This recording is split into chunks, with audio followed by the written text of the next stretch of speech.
वैसे दिल्ली से इस वक्त की बड़ी खबर आ रही है दर्शकों। 6 बड़े मंदिरों पर वक्फ बोर्ड ने यहां दावा कर दिया है। वक्फ बोर्ड के दावे को लेकर हिंदू समाज भड़क गया है। मंदिर समेत शमशान घाट पर भी वक्फ ने दावा किया है। आपको बता दें कि वेस्ट दिल्ली इलाके में इस वक्त बड़ी खबर यह है कि वक्फ ने अपना दावा किया है। 6 ऐसे मंदिर हैं दिल्ली में जहां वक्फ ने अपना दावा ठोका है, लेकिन हिंदू समाज ये कहता है कि वो सदियों से मंदिर हैं और वो हमारे मंदिर हैं। उस जमीन को वक्फ ने अपना बता दिया है। अब इस पर जो संग्राम है वो छिड़ गया है। हिंदू समुदाय सड़कों पर उतरा है और विवाद कर रहा है, विरोध कर रहा है इस पूरे मामले को लेकर, और चाहता है कि जो नहीं है तो वो नहीं है, ये साबित करने के लिए लगातार अब वो सड़कों पर उतरा है। लेकिन बड़ी खबर यह है कि विवाद की स्थिति देखने को मिल रही है, क्योंकि एक तरफ हम देखेंगे कि वक्फ ने 6 ऐसे हिंदू मंदिर हैं जहां अपना दावा पेश किया है, तो वहीं हिंदू समाज इससे भड़का है। वो कहता है कि नहीं, ये मंदिर हमारे हैं। शमशान घाट को भी नहीं छोड़ा गया दर्शकों, वहां भी अपना दावा वक्फ ने दे दिया है कि ये मंदिर और शमशान घाट हमारा है, वक्फ की जमीन है।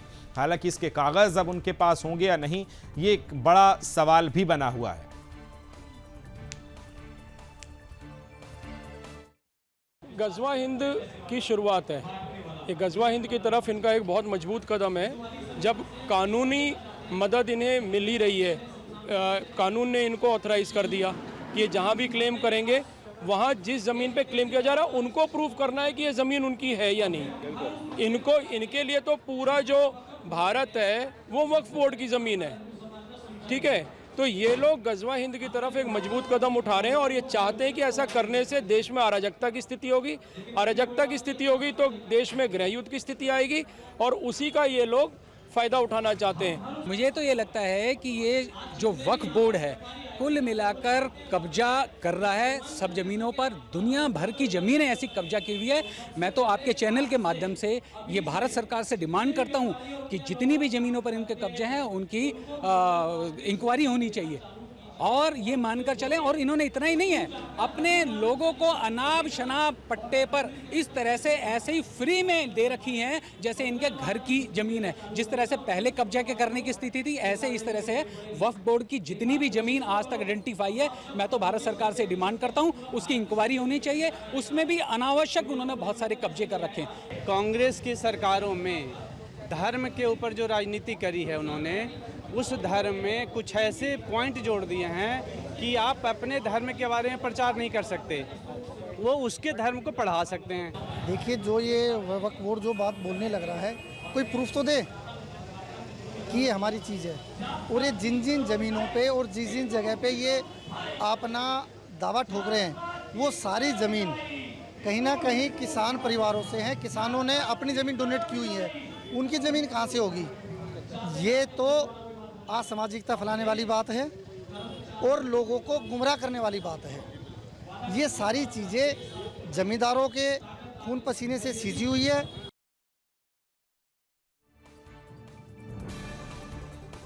जो दावा वक्फ ने ठोका है उसके खिलाफ अब लोग उतर आए हैं। आक्रोश उनका देखने को मिल रहा है। तो वेस्ट दिल्ली के 6 मंदिरों पर वक्फ ने दावा बोला है। इसको लेकर अब लोगों में आक्रोश भी देखने को मिल रहा है। उत्तर प्रदेश के सुल्तानपुर में ज्वेलर्स की दुकान में दिन दहाड़े डकैती के मामले सामने आए, जहां यूपी एसटीएफ ने 1 लाख के इनामी और साथ ही बदमाश अनुज प्रताप सिंह को नाव में मुठभेड़ में मार गिराया है। इससे पहले पुलिस ने 5 सितंबर को एक अन्य आरोपी मंगेश यादव को भी ढेर कर दिया था। इतना ही नहीं, 20 सितंबर को हाफ एनकाउंटर में अजय यादव उर्फ जो डीएम था उसको भी गिरफ्तार किया गया था। उसके पैर में गोली लगी थी। आपको बता दें कि भरत जी ज्वेलर्स के यहां 1 करोड़ 40 लाख रुपए की डकैती कांड हुआ था। मामले में अनुज प्रताप सिंह फरार चल रहा था। सराफा व्यवसायी की यहां घुसकर लूट करने वाले 5 बदमाशों में अनुज प्रताप सिंह भी शामिल था और पूरी वारदात सीसीटीवी में कैद हो गई थी। आपको बता दें कि अमेठी के मोहनगंज थाना क्षेत्र के जनापुर का रहने वाला यह बदमाश अनुज प्रताप सिंह पर कुल 2 मुकदमे दर्ज हैं। गुजरात के सूरत जिले के स्टेट बैंक ऑफ इंडिया में यह लूट हुई थी और सुल्तानपुर के कोतवाली नगर मामले में ज्वेलर्स डकैती कांड में उसके खिलाफ मुकदमा दर्ज किया गया था। खबर को विस्तार देंगे सहयोगी रजत मिश्रा मेरे साथ जुड़ गए। रजत, ये दूसरा आरोपी पकड़ाया है इस पूरे मामले को लेकर, किस तरह से पुलिस ने इस पूरे मामले को अंजाम दिया है?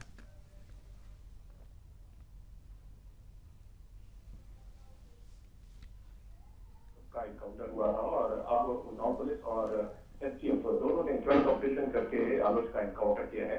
अनुज के ऊपर पुलिस पूरे मामले के बाद से 1 लाख रुपए का इनाम भी घोषित था और लगातार एसटीएफ उस पूरे घटनाक्रम से जुड़े हुए सभी आरोपियों की तलाश कर रही थी। मंगेश यादव के एनकाउंटर के बाद 4 अन्य जो आरोपी थे वो और गिरफ्तार किए जा चुके थे और 6वें आरोपी के तौर पर अनुज का एनकाउंटर भी एसटीएफ ने किया है।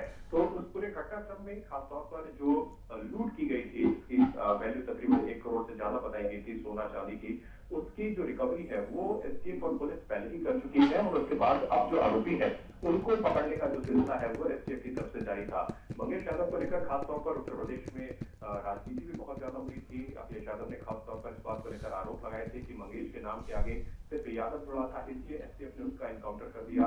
लेकिन अब जब अनुज प्रताप सिंह, जिसके नाम के आगे सिंह लगा है, उसका एनकाउंटर करने के बाद निश्चित तौर पर समाजवादी पार्टी के जो आरोप थे उनको अब और कमजोर होते हुए वो आरोप सारे के सारे दिखाई देंगे। लेकिन फिलहाल एसटीएफ जिस एजेंडे के साथ काम कर रही थी, जितने भी घटनाक्रम के लोग जो आरोपी थे जिन्होंने पूरी लूट को अंजाम दिया था, उनको उनके ऊपर कार्रवाई हो, उसके तहत एसटीएफ लगातार आगे बढ़ रही है। और इस पूरे घटनाक्रम में भी जो सीधा डायरेक्ट एनकाउंटर जो है वो इस पूरे घटनाक्रम में हुआ है, क्योंकि एसटीएफ और उन्नाव पुलिस ने जब अनुज को रोकने की कोशिश की तो डायरेक्ट फायर जो है, ओपन फायर है, वो पुलिस की तरफ अनुज ने किया था, जिसके बाद क्रॉस फायरिंग के दौरान ही अनुज की गोली लगी थी और हॉस्पिटल में उसको डेथ डिक्लेयर किया गया था। तो अब फिलहाल कुल मिला के जितने भी आरोपी हैं उन सबके ऊपर फिलहाल पुलिस का एक्शन भी जारी है। एसटीएफ ने इस पूरे घटनाक्रम को इसका पहले ओपनिंग भी, इसको घटनाक्रम को ओपन भी किया था कि किस तरीके से कौन कौन लोग इसमें शामिल हैं। सीसीटीवी फुटेज में बाकायदा लोगों के नाम स्पष्ट किए गए थे कि कौन कौन लोग इसमें आरोपी के तौर पर हैं। अब एक के बाद एक सबके ऊपर एक्शन भी हो रहा है।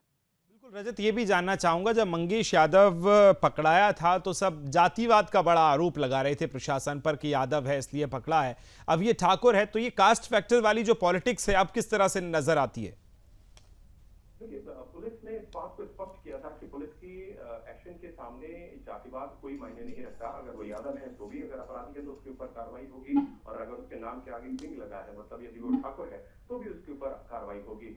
अखिलेश यादव ने कास्ट पॉलिटिक्स के तहत ही मंगेश यादव को एक विक्टिम कार्ड के तहत मंगेश यादव के नाम का इस्तेमाल किया था और ये दिखाया था कि यादव होने के कारण उसके ऊपर कार्रवाई हुई है। अब निश्चित तौर पर जब अनुज के ऊपर कार्रवाई हुई है, जिसके नाम के आगे सिंह लगा है, तो अब उनका जो दाव था वो उल्टा पड़ता हुआ निश्चित तौर पर दिखाई देगा और भारतीय जनता पार्टी काफी ऑफेंसिव होकर इस मुद्दे के ऊपर फिर से एक बार समाजवादी पार्टी के ऊपर हमलावर हो सकती है और समाजवादी पार्टी को निश्चित तौर पर मजबूरन डिफेंसिव होना पड़ेगा। बिल्कुल। इस कास्ट पॉलिटिक्स के तहत क्योंकि जितने अन्य आरोपी थे वो भी पहले साफ था कि उसमें से अधिकतर जो सजातीय लोग नहीं है, यादव नहीं है, उसके अलावा भी अन्य जातियों के लोग हैं और पुलिस लगातार इस बात का दावा कर रही थी, एसटीएफ इस बात का लगातार दावा कर रही थी कि जाति का कोई आधार नहीं है, अगर उसने अपराध किया है तो उसके खिलाफ कार्रवाई होगी और एसटीएफ लगातार उसी तरीके से काम करती हुई। कर्नाटक से बड़ी खबर आ रही है, जहां बेंगलुरु से एक दिल्ली के श्रद्धा बालकर जैसा हत्याकांड सामने आया है। 29 साल की महिला महालक्ष्मी का 30 टुकड़ों में शव मिला है। यह बड़ी खबर आपको बता रहे हैं। सभी टुकड़े फ्रिज में रखे गए थे। बिल्कुल दिल्ली के श्रद्धा बालकर जैसा यह केस जो सामने आया है। महिला महालक्ष्मी का 30 टुकड़ों में शव मिला है, फ्रिज में इसके टुकड़े रखे गए थे।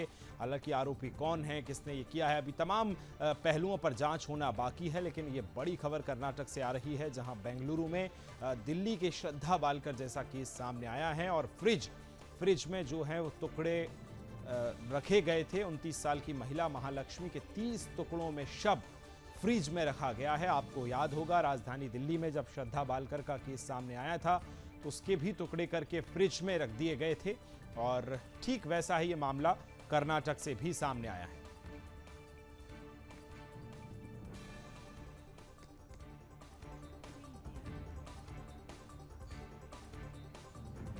राजस्थान की राजधानी जयपुर में अगले साल मार्च में बॉलीवुड के सितारों का मेला लगेगा। दरअसल हिंदी सिनेमा का सबसे बड़ा award international Indian film academy IIFA के आयोजन के लिए रविवार को उप मुख्यमंत्री दिया कुमारी की मौजूदगी में एग्रीमेंट हुआ है।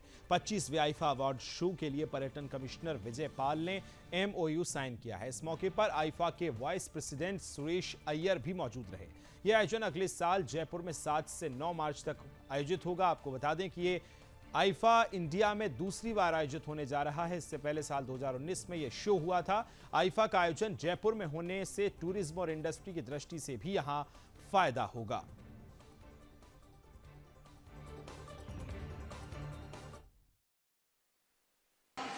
काम हुआ है, इतना बड़ा कार्य हुआ है।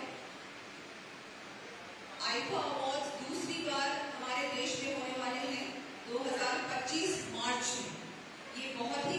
बात है। सभी राजस्थान वासियों को भी बधाई होगी। हम सभी लोग जो कभी सोच भी नहीं सकते थे कि इतना बड़ा एंटरटेनमेंट इंडस्ट्री का इवेंट हमारे प्रदेश में होगा, वो होने वाला। तो मैं सभी को बहुत बहुत शुभकामनाएं देती हूँ। हम सभी जानते हैं कि ये जो अवार्ड सेरेमनी है, ये जो फिल्म इंडस्ट्री के अवार्ड्स हैं, ये एक ग्लोबल अवार्ड्स हैं और ये ऐसे अवार्ड्स हैं, मैं तो कहूँगी कि पूरे विश्व में जो हमारी बॉलीवुड इंडस्ट्री और बहुत सारी हमारी रिलेटेड जो हमारी भारत की फिल्म इंडस्ट्री है, उसमें ये सबसे बड़ा और सबसे सर्वश्रेष्ठ अवार्ड सेरेमनी होता है और भारत में दूसरी बार हो रहा है, इससे पहले मुंबई में हुआ। धन्यवाद आपका बहुत बहुत। आप ये कह रहे हैं और मुझे लग रहा है इससे बहुत कुछ हमारे राजस्थान को मिलेगा, हमारे इन्वेस्टमेंट भी बढ़ेगा, ज्यादा से ज्यादा टूरिज्म बहुत बड़ी तरह से इम्पैक्ट होगा। बहुत खुशी की बात।